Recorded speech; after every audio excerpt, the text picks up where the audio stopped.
Oh, yung una si PNP lang, oh. Ayun si Saik, nako. Sino yan? Antikas dito, Brad. Palakpakan natin to, palakpakan natin. Bukas na bukas, wala ka na sa pwesto. Ay, hindi naman. Sana naman wag ganon. Kasi ginagawa lang niya yung kanyang trabaho. Baka naman bukas, wala na. Relieve na yung mama na yan. Wag naman ganun. Wag yun naman, no. Ako, saludo ko dyan. Dapat tayo mga mamamayang Pilipino, saluduhan natin itong traffic enforcer na kinabibilangan nitong mga DOTR SAIC, di ba? Sana ho, may mga gumaya pa sa inyo. Hindi kayo nasisindak. Ika nga, dito sa mga sigang PNP kuno, di ba? Panoorin natin. Sinabi ko na po yan eh. Sino po yan, si? Sa PNP lang. Sa krami kami. Dadaan lang kami. May emergency. Natatay yung bus namin. Hindi. Walang ganon. Ikaw naman, Banat Bay. Basta may emergency kami. Antikas ning mama na to. Sino po yan? Alas 6:30 kagabi nang dumaan ang motorsiklo ng PNP Highway Patrol Group at dalawang SUV sa busway sa may bandang Ortigas. Nakiusap daw ang nagpakilalang pulis na padaanin sila sa busway dahil may emergency raw. Sa PNP chief daw ang convoy ng tanungin ng pulis. Hindi na natin... Naku, sa PNP chief daw. Marbil, feeling VIP ka na naman. Dapat nga magre-resign ka na eh. Magre-retire ka na dapat. Di pala magre-resign. Magre-retire ka na dapat. Kaya lang eh. Ang bira. In-extend ka pa eh. Di ba? Kakahiya ka naman. Mantakin mo. Pinipilit mong pasunurin yung mga pulis. Sumunod kayo sa batas. Pero ikaw naman, di ba? Dami yung kinasuhan eh. Dami yung kinasuhan na kala mo nagmumoonlighting, yung mga haka-haka ninyo dyan. Di ba? Dami yung kinasuhan ganyan. Dahil sabi nyo, sumunod kayo sa batas. Hindi ito batas. Dapat sinusunudo ito. Kayo po ba, sir, nagpupuyat? Hindi, ako nagtatanong lang ako, ha. Kayo po ba yung nagpupuyat? Hindi, inaalam ko lang kasi baka nagpupuyat si sir at talaga nga namang pag nagpupuyat, ano ba kailangan para magpuyat? Ano? Merong ginagamit pag nagpupuyat. Para sa mga kapuyaters. Ano po 'yun? Ha? Jesus Mariago. Yung po yung tinatawag nating nagsisimula sa letter C. C. Ayan na ginagamit ng mga mayayaman pag nagpupuyat sila. Nagsisimula sa letter C. Hulaan nyo, sulat nyo dyan sa baba. Kung ano yun. Ha? Alam mo ako, ano? Banggitin ko na. Sasabihin ko na ba, letter C. Ito po, talagang malupit po ito para sa mga nagpupuyat. Ha? Ano yun?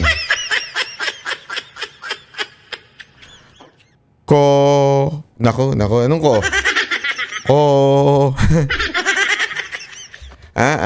Anong ko? Coffee. Kayo naman. Ay, sus, Ginoo, Gago. Ano na naman iniisip ninyong ko? Ayo talaga, kayo ganon. Kung ano iniisip nyo eh.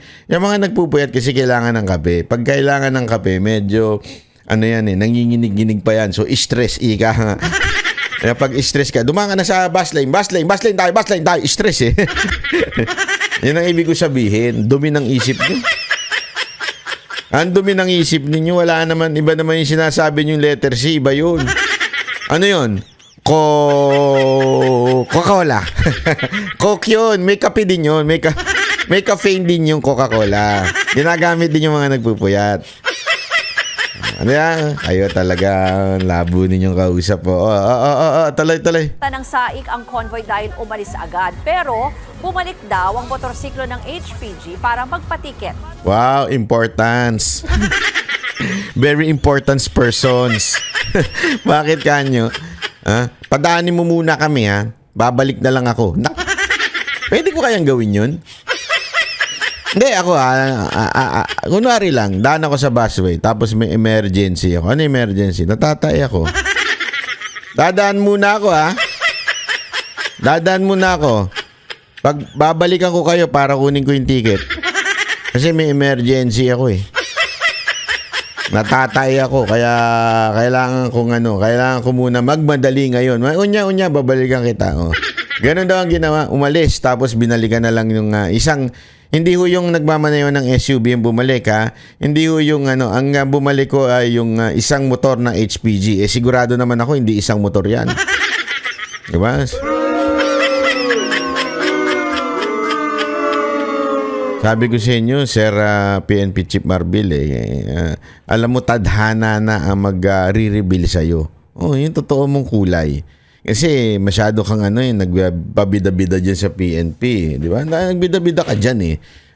Tapos, inusig mo pa yung maayos na tao. Katulad ng ginawa nyo, pinagbintangan nyo na kung ano-ano itong si Pastor Kibuloy. Di ba? Ano nangyari sa inyo ngayon? Di ba? Yung mismong tadhana ang nagre-reveal ko anong klaseng tao kayo. Kayo na po mga kababayan ang humusga kung anong klaseng tao ito si PNP Chief Marbil. Kinumpirma naman ni PNP spokesperson Jean Fajardo ang insidente. Giit ni Fajardo, hinahabol daw ng convoy ang isang importanteng closed-door meeting. May meron naman po dun sa guidelines kapag ang mga PNP officers po ay urgent at emergency in nature ay po pwede naman pong dumaan po. Pero hindi na po nakipagtalo po itong convoy at nakiusap na lamang po na hayaan po munang maihatid po yung ating officer po sa Kamkrame at bumalik po sila para kunin po yung ticket na. Mga kapatid, Grabe. Ayan So, ang inaano nila ngayon, senior officer. Sus, Ginoo kayo. Hindi nyo pa masabi kung sino. Talagang senior officer. Palakpakan natin. Ang lulupit ng nyo. Ito. So, tingnan natin. Sino ba itong senior officer kuno nila? Ha? Alamin natin sa kanilang tagapagsalita. Ito na yung kanilang bagong tagapagsalita. At tingnan ninyo kung paano magpalusot to. Panoorin po natin kung paano magpalusot ang PNP ngayon. Ang hirap kasi magsinungaling. Sa totoo lang, mga kababayan, kahit anong galing mo pagdidepensa, pag ikaw nagsisinungaling, lalabas at lalabas ang katotohanan. Kaya delicate su talaga kayo. Mga kababayan, wag natin itong si spokesperson. Trabaho lang niyang magbigay ng kanyang mensahe nang nanggagaling sa taas. Walang iba kundi si PNP Chief Marbil. So, wag natin siyang anuhin kasi napag-utusan lang naman po siya eh. Ano naman naging dahilan ng mga pulis eh. Sumusunod lamang po kami sa utos. Yan ang sinabi sa amin, sunod lang kami. Ano mahirap sa atin mga kababayan, sunod-sunuran talang sa utos eh. Sumusunod lamang kami sa utos. Utos lang ito eh. Pasensya na. Ang sinasabi po natin na ito po sila po ay yung mga senior officers ng PNP na nung panahon na yon ay kailangan ng presensya na makabalik dito sa National Headquarters dahil po sa operasyon na officially po i-declare po ni SILG. Yeah, malinaw. Linawin natin. Ano sinabi niya? First, hindi niya pinangalanan. Senior officer lang ang sinagot niya. Mamaya, meron kasing argumento si Marbil kung bakit hindi dapat pangalanan daw. Okay? So, kung ganyan ang argumento mo, tablado ka na naman. Tablado ka. Mamaya, paparealize ko sa iyo yung dahil daw sa nature ng kanilang trabaho, dapat hindi daw inire-reveal kung sino yun. Dapat daw tinakpan yung plaka. Dapat daw hindi binabanggit yung pangalan. Kaya hindi nila binabanggit kung sino yun. Wow. Very important kayo, ha? Pangalawa. Okay? Pangalawang sinasabi dito dahil nga sa nature ng emergency kailangan daw parang pagbigyan, okay? Sir, ito ba yung Ito ulit. Senior officers ng PNP na nung panahon na yon ay kailangan ng presensya na makabalik dito sa national headquarters dahil po sa operasyon na officially po Pangalawa, ang sinabi niya dito, po ni SILG. ang magre-reveal daw ng operation na yon ay si SILG, which is si Remulla, di ba? Yung DILG secretary, siya daw magsasabi kung ano daw itong operation. Tandaan niyo yan, ha? Tandaan niyo yung dalawa nilang argumento na yan, ha? Sir, ito ba yung kaugnayan ba ito dun sa India? Yan po yung inihiling ni GPNP na hayaan po na kung ano man klase pong nature ng operation na si SILG na po ang magde-declare ng kung ano man po yun. Kung ano daw po, kasi ganito yan eh. They're trying to say, kasi importante ho ito, bakit kailangan natin malaman ho ito. Importante ho kasi ito, dahil they're trying to say na merong emergency. But they cannot reveal first the senior officer na pangalan nun, na it needs to na malaman ng taong bayan. Bakit kailangan malaman ng taong bayan? Mamaya. Unya. Pangalawa, hindi daw masabi ngayon kung ano yung operation na yon. Importante po yung details niyan so that we can parang judge whether this is a real emergency. Di ba? Ito po ba emergency? Ano po ba ito? 'Di ba? Yun yung kasi dahilan nila eh. That's the way they justify itong action nila. There is an emergency. That's why we need to use the busway so that we can go fast and furious, then fast and urgent sa krami.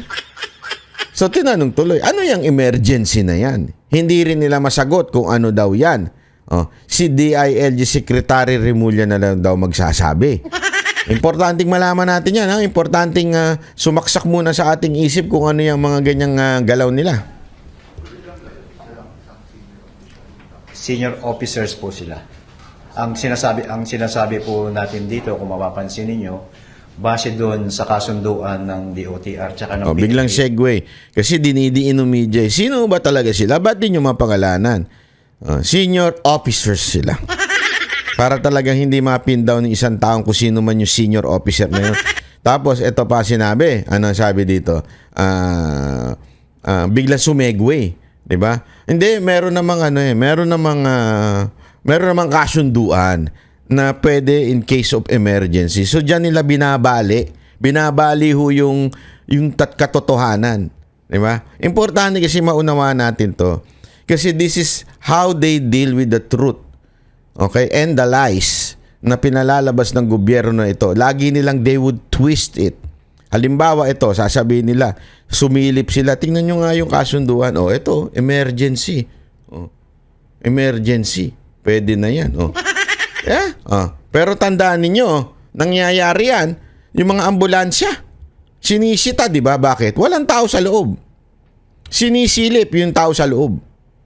Tinitingnan talaga kung may emergency ba. Kasi maraming nababalitaan tayo na may mga ambulansya, ginagawang service ng mga munisipyo. Diyan na inis ang DOTR. Kaya, dino-double check nila. Talaga bang may emergency? That is important. Tama, mali. Ginagawa yan sa ambulansya. So, hindi porket nang wawangwang yung ambulansya, hindi porket may nakasulat na ambulance sa harap, papayagan na sa busway. Titingnan talaga nila. Ang tanong, nasunod ba yon? Kung talagang may emergency, di sana man lang tiningnan yung loob, pinatingnan ng loob. Meron talaga kaming hinahabol dito. Meron kaming daladalang kriminal dito. Kailangan namin dalhin sa krami for emergency sake.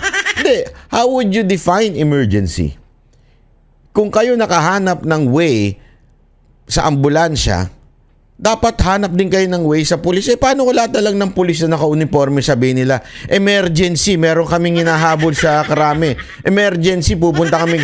Putya, ang daming pulis na nakamotor eh. Di ba? Tapos pwede sila mag-uniforme. Pag naka-uniforme na sila, sabihin nila, may emergency kami. Okay na po ba yon? Hindi, kasi yun yung palusot ninyo eh. Pag may emergency, okay na. How would you define emergency? Sino magsasabi kung talagang yan ay emergency? Is a meeting emergency? Hindi di ba Hindi. Ako ito, ano lang, logical lang o ito. Ano ba? Logical pa ba yun? Ang dali magsabi ng emergency. Emergency, natatay ako. Emergency, sumakit yung ano ko, paa ko. Emergency, how would you know it's emergency? Everyone would say emergency. Alam mo naman ng Pilipino, di ba? Maparaan yan. Pag sinabi mong ano lang, ito lang ang pwede dyan. Aba. Hindi, ito para mabigyan ko lang kayo ng ano ng kwento. Kasi ito nakento sa akin to ng mga taga-airport sabi sa akin. Alam mo ba ginagawa ng iba para bumili sa linya sa immigration pati doon sa security? Basta senior, kahit kaya namang maglakad, hihingi yan ng tawag dito, ng wheelchair. Kahit kaya naman nila. Pumunta sila naglalakad. Mamamasyal pa nga sila eh. Mamamasyal nga sila sa Japan. Nakakapaglakad sila sa Japan pa ikot-ikot. Pero pagdating sa airport, dahil nga merong PW lane, tapos, so ang gagawin nila, magre-request sila sa airline ng wheelchair para makalusot doon sa mabilisang ano. Pero in reality, they can walk. Alam mo yun, sa Japan nga, yung matatanda na, nakakalakad pa eh. Ito mga to. Kaya pang tumambay sa labas, makipagchismisan, pero pagdating sa airport, bigla naka-wheelchair. Mali. Kasi nga maparaan tayo eh. Yun ang sinasabi ko sa inyo mga kababayan. Kaya nating gawa ng palusot ng lahat ng bagay. Di ba? Ganyan tayo eh. Di ba? Ngayon, eto na, emergency kasi. Exempted dyan, nandyan sa batas yan. O yan yung pinag-usapan, no? Na pag emergency, pwede. Lahat na lang emergency. Kahit po ba yung pagpunta sa kabit, emergency? Kasi syempre, hindi pwedeng malate. Pag na-late ka doon, malilate ka sa uwi sa bahay. So, dadaan ka sa kabit mo, emergency po ba yun? Emergency yun, ha? Bakit? Mapapatay po siya pagka hindi po siya umabot sa bahay ng nasa oras. Patayin siya ng asawa. Ay, emergency yun. That could be considered emergency. Ay, yung mga uuwi na, galing sa kabit. Nagmamadali sila. Emergency to. Bakit? Pag hindi ako nakauwi ng tamang oras, hihiwalayan ako ng asawa ko. That is emergency. Who would define emergency? Kapatid. Hindi ako, nagtatanong lang ako ha. Sir, sino magdi-define ng emergency? Na kapag emergency naman ang nature ng paggamit ng bus lane, bagamat sinasabi natin na hindi feeling entitled ang sino man dumadaan dito. Kung ikaw ay sakali na hulihin, magpatikit ka, pero by nature ng trabaho ng PNP, binanggit nga ni Chief PNP kanina, na 24 hours tayo, mas mamutihin niya pa na matikitan ka at mapuntahan mo yung dapat mong puntahan. Kaya po, hinihiling niya. Yun daw ang logic ng ating PNP chief. Wow, talaga nga naman.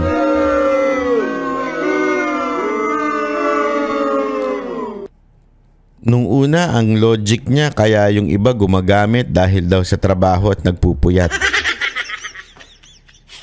On record yun, ha? May video yun, ha?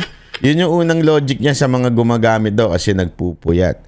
This time, ang logic niya, since 24 oras tayo nagtatrabaho at nagmamadali tayo, it's better na dumaan sa busway. Ay, sus. So, if that is your logic, Mr. Marbil, so ibig mo bang sabihin, pag ang isang negosyanteng marami namang pera at marami namang as in pinagkakakitaan sa buhay, ganun din ang ilo-logic nila. Parang, anyway, nagmamadali tayo. Bayaran na lang natin. So, is that the kind of attitude that we're passing to our fellow Filipinos? Hindi dapat. Di ba? Hindi dapat ganun ang ugali. Na hindi. Kaya naman eh. Kesa naman malate na tayo. Talaga nagmamadali na tayo. Bayad na lang tayo. 5,000 lang naman yan eh. Isang drink lang yan ng... Di ba? Bira, oo. Diba? So, anong ibig ko lang sabihin mga kababayan? Diyan, malalaman mo talaga kung anong klaseng karakter merong karakter itong si Marbil. Di ba? Obvious na obvious. Medyo may problema tayo sa argumento niya palagi. Una, dun sa argumento nung gumagamit dahil puyat lang. This time, ang sabi niya, hindi kasi nagtatrabaho tayo, mabilisan na, kaya okay nang dumaan dyan. Bayaran na lang. Parang ganun eh. At yun nga mga kababayan, anong masasabi niyo sa balitang ito? Maaring ihayag ang inyong opinyon at kuro-kuro sa comment section sa ibaba. Huwag din kalimutang mag-like, mag-subscribe at mag-share sa bidyong ito. Maraming salamat sa panonood.